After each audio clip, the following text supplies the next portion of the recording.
it's just going to be, I mean, they'll find a reason to impeach me.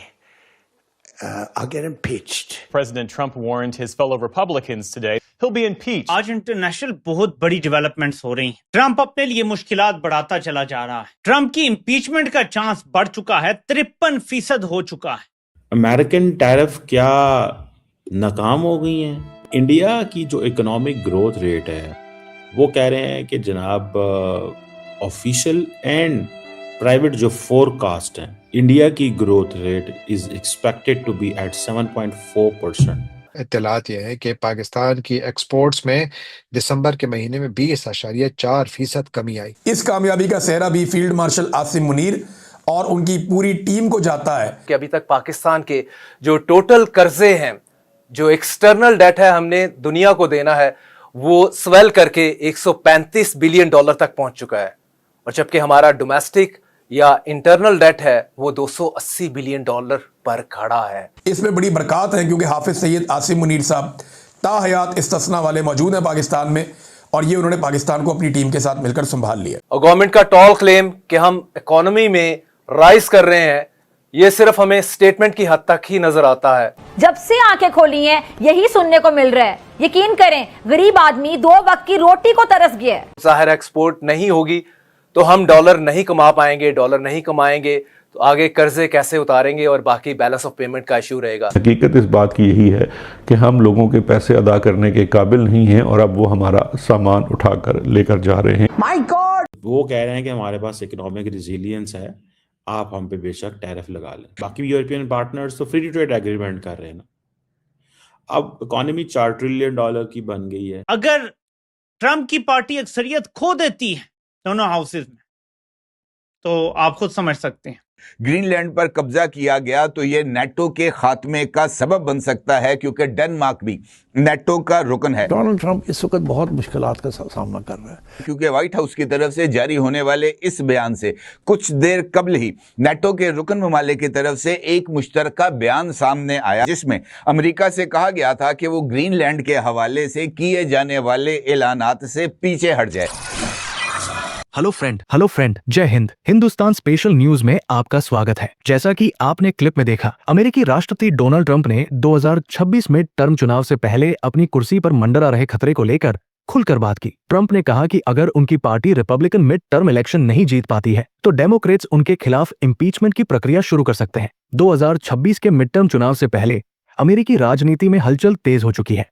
Trump ने खुद अपनी impeachment की आशंका जताकर बड़ा राजनीतिक बयान दिया है। ट्रंप ने साफ कहा है कि अगर रिपब्लिकन पार्टी मिड टर्म चुनाव नहीं जीतती है तो डेमोक्रेट्स उनके खिलाफ इम्पीचमेंट की कार्रवाई करेंगे। दोस्तों, जैसा कि आप जानते हैं, ट्रंप पीएम मोदी को हटाने की चाल चल रहे थे, लेकिन अब खुद उनकी कुर्सी खतरे में दिखाई दे रही है। न्यूज एजेंसी रॉयटर्स के मुताबिक वाशिंगटन में हाउस रिपब्लिकन सांसदों के एक रिट्रीट कार्यक्रम में ट्रंप ने कहा, आपको मिड टर्म जीतना ही होगा, क्योंकि अगर हम मिड टर्म नहीं जीते तो वे कोई ना कोई वजह ढूंढकर मुझे इम्पीच कर देंगे। चलिए आगे इसी टॉपिक पर वीडियो देखते हैं। अगर चैनल पर नए हैं तो प्लीज चैनल को सब्सक्राइब कर लें और वीडियो को लाइक करके कमेंट में अपनी राय जरूर लिखें। ग्रीनलैंड पर कब्जा किया गया तो यह नेटो के खात्मे का सबब बन सकता है, क्योंकि डेनमार्क भी नेटो का रुकन है और नेटो चार्टर के आर्टिकल 5 के तहत एक पर हमला सब पर हमला तस्वुर होता है। यानी नेटो की तरफ से अमेरिका को कहा गया है कि ग्रीनलैंड पर हमला नेटो पर हमला तस्वुर होगा, और इसका जवाब अमेरिका की तरफ से आया कि जनाब फौजी कार्रवाई ज़ेर गौर है।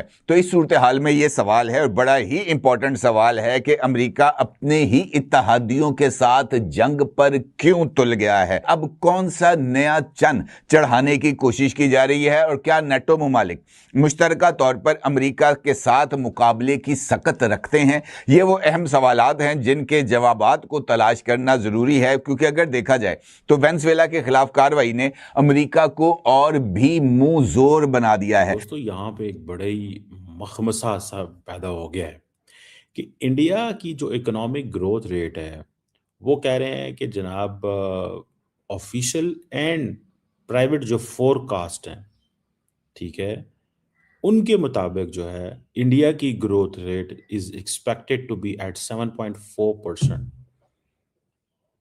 और इसमें मैं आपको क्या बता रहा हूँ, initial private and official forecast की बात बता रहा हूँ, ये इंडिया ने बताया है। और तो वो कह रहे हैं कि हमारे पास इकोनॉमिक रिजिलियंस है, आप हम पे बेशक टैरिफ लगा लें। अमेरिकन टैरिफ क्या नाकाम हो गई हैं इस वजह से क्योंकि वो ये समझते हैं कि ये सिर्फ टैरिफ अमेरिका की तरफ से आई हैं? That is the only reason. अगर ये बाकी यूरोपियन पार्टनर्स तो फ्री ट्रेड एग्रीमेंट कर रहे हैं ना। अब इकॉनमी $4 ट्रिलियन की बन गई है, गो के इसमें से एक्सपर्ट्स ये कह रहे हैं कि 58% of all that economy is a domestic consumption. Governments तो देखें, गवर्नमेंट्स ने क्या देना होता है? अगर गवर्नमेंट को धचका लग जाता है,